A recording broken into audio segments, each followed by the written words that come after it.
Hi, this is Joe from Vanta. In today's digital world, compliance regulations are changing constantly, and earning customer trust has never mattered more.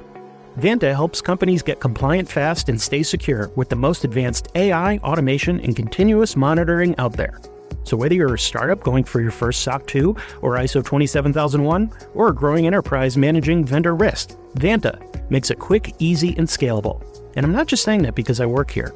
Get started at vanta.com. This is episode 371 of That Shakespeare Life. Just like the work of William Shakespeare, That Shakespeare Life is powered by our patrons. Listeners just like you can support the work we do here and get access to special insider history content. Learn more at patreon.com/thatshakespearelife and stay tuned for even more details. Hi, I'm Cass Morris, novelist and woman who voluntarily puts on corsets. Another great method for studying the life of William Shakespeare includes listening to this. It's That Shakespeare Life with my friend, Cassidy Cash.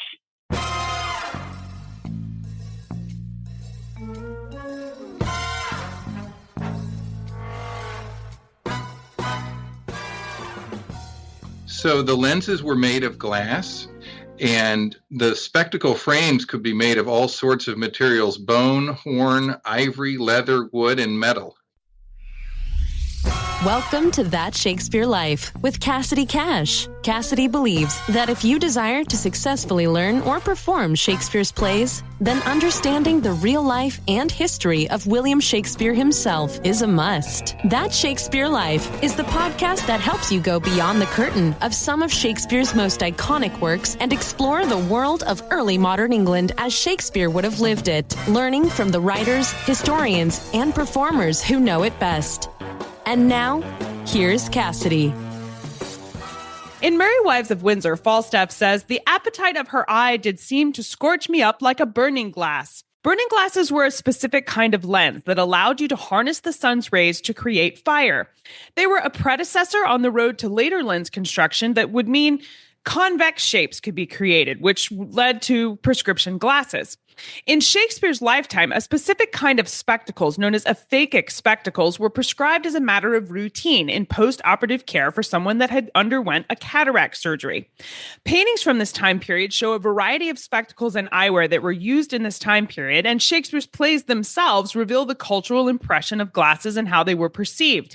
Here today to explain the development of lenses from Shakespeare's lifetime, the post-operative care for cataract surgery in particular, and to tell us more about special lenses like burning glasses, reading stones, and of course, aphakic lenses, are our guests and ophthalmological historians Chris Leffler and Charles Letocha. Charles Letocha is a retired ophthalmologist who has an interest in the history of his profession, particularly that of spectacles. He has researched these topics over the last 45 years and has an extensive collection of antique specs. You can find out more about Charles in the show notes for today's episode. Our second guest this week is Chris Leffler. Dr. Chris Leffler is ophthalmologist and professor at Virginia Commonwealth University. He is the author of multiple works on the history of cataract surgery and currently practices ophthalmology at the Virginia Commonwealth University Medical Center. He is associate professor in the Department of Ophthalmology at the Virginia Commonwealth University. You can find out more about both our guests in the show notes for today's episode and check out Chris Leffler's previous episode with us, all about the history of cataract surgery itself. We'll link you to all of this in the show notes for today's episode. Before we dive into the conversation today, I want to remind you that there is coordinating visual history related to our conversation, including Egyptian paintings about aphakic lenses sitting on the eyes, portraits featuring the post-cataract glasses people would have worn, along with primary documents from real 16th and 17th century individuals using these kinds of eyewear, all available on our website for patrons of our show. You can find that again at cassidycash.com/episode 371. Click on detailed show notes to see the extras while you listen to the podcast. And now let's dive into the history. Hello, Charles and Chris. Welcome to That Shakespeare Life. Thank you for having me on the show. I appreciate it, Cassidy. Why did someone need special lenses after having this procedure performed? Wouldn't the removal of the cataract be sufficient? Well, I think the best way to do that is to start looking at the optics of the eye. I think the easiest way to think about it is compare it to a simple camera, which has a lens in the front that focuses things onto the back of the camera where the film is. The eye is somewhat similar. If you can look inside a model eye, light comes in the front and first goes through the cornea, which is a convex curved part of the eye, and then travels through the pupil and then through the lens of the eye. The lens is behind the iris, the colored part of the eye. So those two things together focus things onto the retina in the back of the eye. So it's very similar to a camera. The cornea actually does about 70% of the job, and the lens does about 30%. We're interested in this talk on aphakia. So what's aphakia? Well, we have to start with what's a cataract. A cataract's a clouding in the lens of the eye. If the cataract becomes cloudy enough, it makes your vision very blurry. The only treatment from antiquity until 2025 is somehow to get the cataract out of the way. And that's surgery. There's no medical treatment for cataracts. It's only surgical. Since the mid-18th century, the technique has been to remove the lens from the eye. But prior to the 18th century, all the cataracts were done by what's called couching, where the lens was displaced and left inside the eye, but out of the line of the pupil. In either case, you've lost the power that the lens had previously provided to focus things. So someone who's aphakic, which comes from the Greek meaning no lens, is really quite blurry because you've lost a lot of power. So in order to correct that, there are three ways over the centuries that's been done. In the last 50 years, when a cataract's removed, a plastic lens is put back inside the eye, and that's an intraocular lens. That's what everybody gets nowadays. Prior to the 1970s, pretty much everybody used glasses to correct aphakia. And that's where we're interested as far as Shakespeare's time is concerned. The third method was contact lenses, and actually they were very unsuccessful. They were difficult to fit, and they were uncomfortable to wear. So in the 1950s and 60s, yeah, there were contact lenses, but really over time it's been either glasses or intraocular lenses. So to replace the lens that you take out, you've got to replace that with something that has convex surfaces like the lens you took out. The natural lens is convex on the front and the back, and it's a pretty strong lens. It's similar to like a strong magnifying glass. That's how much power you have to replace to see clearly. In his chapter on lenses, Charles writes that archaeologists have discovered ancient Egyptian sculptures with stone crystal eyes, and I put eyes in quotes here, which have nicely polished convex surfaces. Charles, tell us about this discovery and how does it inform the history of convex lenses? Here's a picture, which the people with the video can see. These statues that they found are mostly from about 2500 BC. And what's interesting in these statues are the eyes. They're made of quartz, which is clear, and the surface is polished into a convex shape. I should say ground, because then it's polished to a nice surface as well. So what the importance of these is that it tells us that the technology to grind a convex surface was present 2500 BC and probably before that. But these are not lenses. They're just quartz stones that happen to have a convex surface to make it look like an eye. And they have nothing to do with optical corrections. They could not be used as such. So I think the only real importance of them, it just gives us some idea of the skills of the technicians and the sculptors of that time period. But I don't think they relate directly to correcting aphakia. When someone was using these aphakic lenses after cataract surgery, how were they used in a practical sense? Would the lenses have been held up to your face like a magnifying glass, or was this something that somebody would have worn physically on their face? I think what we need to do is take a couple of steps. If we go up forward from the Egyptians, go all the way another 3,000 years up to about 800 or 900 AD, and you come to what are called reading stones. Now, reading stones are sort of like modern dome magnifiers. They sit on the reading material. They have a convex surface and a flat back. And when people would use them, they would just slide them across the reading material, giving a magnified image. These do have optical quality. These things actually were used as lenses, but they were not used as spectacle lenses. These are just sitting on the reading material. They're not close to the eye. And that's the big difference. So all they did was make things a little bigger, which would help a little bit, but it doesn't really solve the problem of aphakia, certainly. But even for just like people who have old age problems with reading, like it's called presbyopia, it doesn't even solve that problem because it's in the wrong place. You need to put a lens, actually a weaker lens, close to the eye. That's what you were describing in your question. You have to go all the way to the 13th century to find that. It seems that spectacles were invented in Pisa, Italy, around 1286, and that's based on some contemporary information that would come to that conclusion. Think of them like small magnifying glasses, but riveted together. And here's a model of one that actually came from London, which is was found in London. Now, this is thought to be 14th century, but you can see that they're more appropriately sized, and people would just hold them in front of their eyes pretty much. They just wouldn't stay on. So I think that the answer to your question is they would be held up there and really not worn all the time. You would put them on as needed. What do aphakic people see? Well, they don't see much. They see enough to get around. They probably could recognize and tell a cow from a horse, but any significant detail would require some kind of optical correction. The next innovation with the frame actually comes before Shakespeare's time, but in the early 1500s, somebody came up with the idea of putting loops on the spectacles, and then those loops could be held over the ears. Now, the advantage of this is, here's a model of a leather pair, and a lot of these were leather at that time.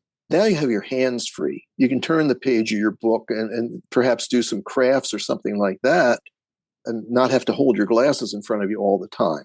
Would they have worked for aphakic people?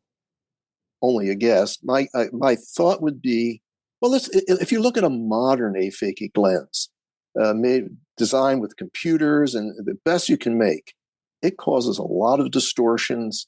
It magnifies things 30%, gives you missing areas in your vision. It's not a fun lens to wear at all.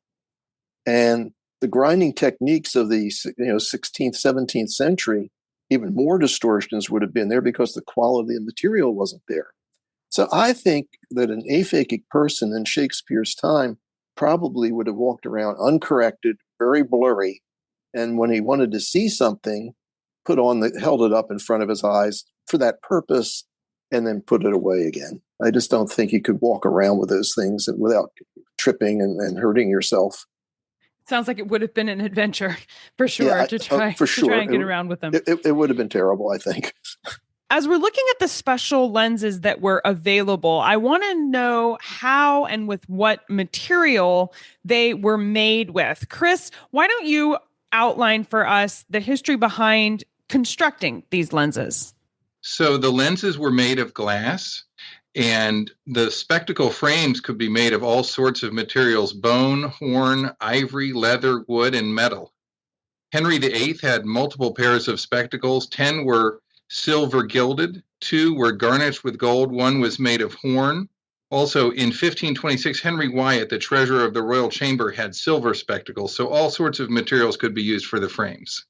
In addition to reading stones, which we referenced earlier, another antiquated reading device we've heard of but are not sure what they might have been used for is the burning glass. Were burning glasses used as vision devices for the eye? Chris, please explain for us what a burning glass is and why there's some ambiguity about the use of surviving burning glasses from this time period. Well, burning glasses do date from antiquity, and Pliny the Elder spoke about how glass spheres filled with water could focus the sunlight to ignite clothing. And so that was a description of an early burning glass. The burning glasses in antiquity may not have had enough optical quality to actually get a good image, so they didn't work as an optical device.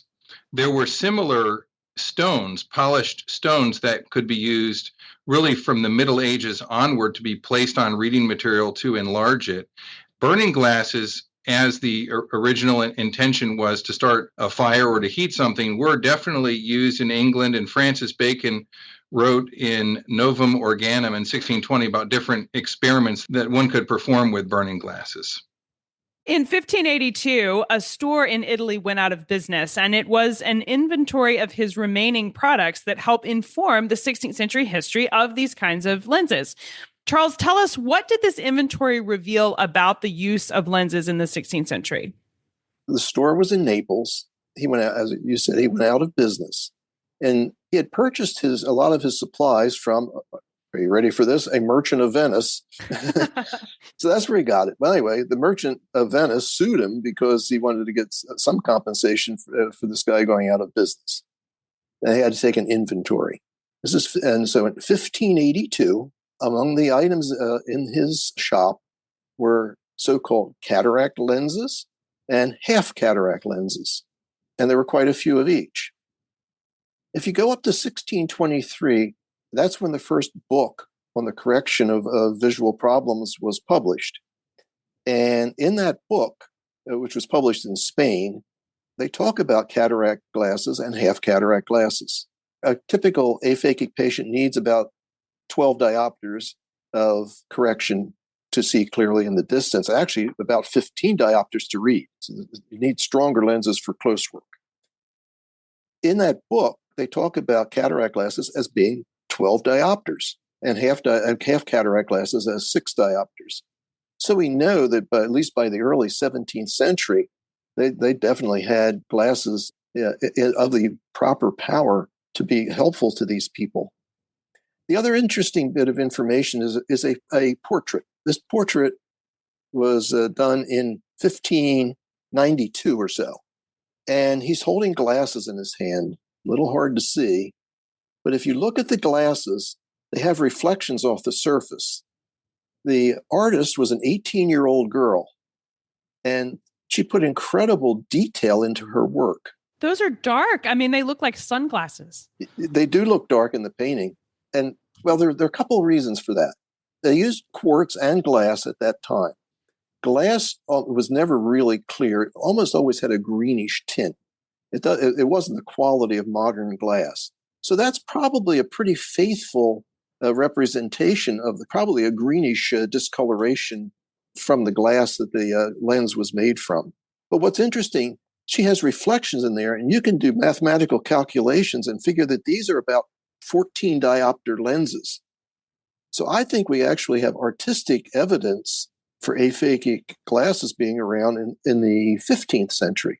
I'm 16th century. This is in the 1592 period. So I think between that inventory and this painting that you could say pretty confidently that aphakic glasses were available in Shakespeare's time. And as Chris will discuss, there's a surgical case that proves that too. So we have good evidence for this, they have them at this time period. Just a few years before Shakespeare died, Richard Carew of England did eventually go blind from cataracts in his eyes. But Chris, tell us about Richard's story. What treatments did he try in order to prevent this blindness? And did he ultimately turn to surgery? He did ultimately turn to surgery. And the first treatment he tried was Veronica juice, which is from Veronica officinalis or Heath speedwell, which is a plant that has small purple flowers. And that was just a traditional healing method. And Richard Carew was a translator and antiquary. He had grown blind enough by 1612 that others had to read to him. And by 1613, he was completely blind. And he had surgery in 1615. So he endured 2 years of pretty much absolute blindness before he had cataract couching performed, which was the early kind of cataract surgery. And his son recorded that he used block spectacles after the surgery to read. So this would have been a description of aphakic spectacles. And the interesting thing is, as far as I know, Richard Carew is the earliest patient we know who had aphakic spectacles. Of course, they had been used probably for hundreds of years, but we just don't know the names of the patients, as far as I'm aware. And so he's the first patient that we can actually name who had aphakic spectacles. And he at first didn't have good vision after the surgery, but ultimately his vision did improve once all the healing took place.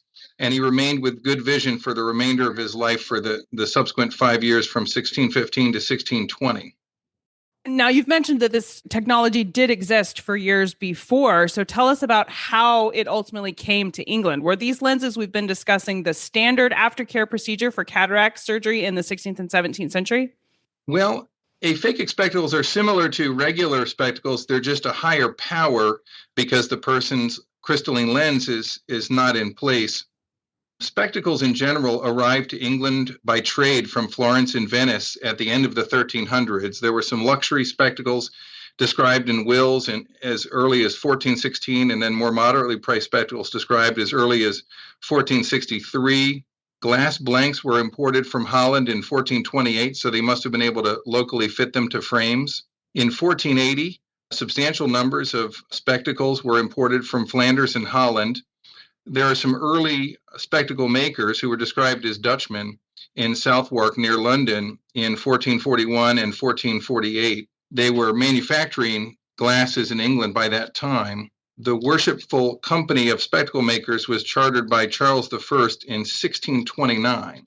Although Peru is the first that we know of to have aphakic spectacles in England, there could have been others who received them before he did. They were initially not really prescribed by ophthalmologists. I think the availability of actual spectacles of sufficient power to be used after cataract surgery became probably more widely available in the 1700s. There was an advertisement by Domaine Middelfell in the Newcastle Courant in 1738, advertising for the glasses to be worn after cataract couching.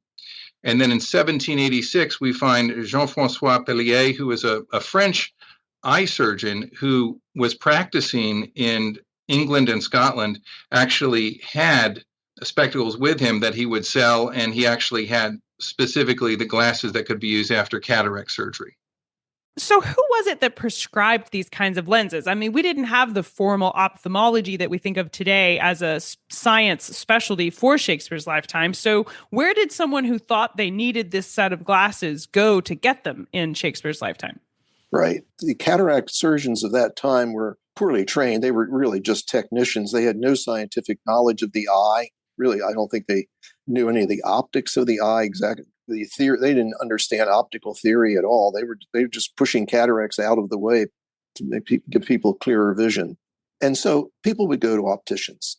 If you had a successful couching of the cataract and you had the potential for good vision, then you would go to an optician, and that the optician would fit them.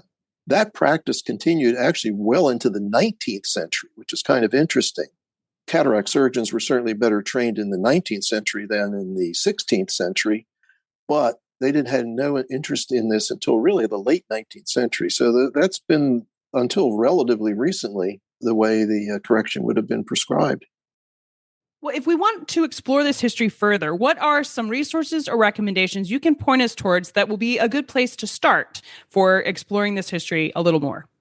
One book is Vincent Ilardi's book, Renaissance Vision from Spectacles to Telescopes.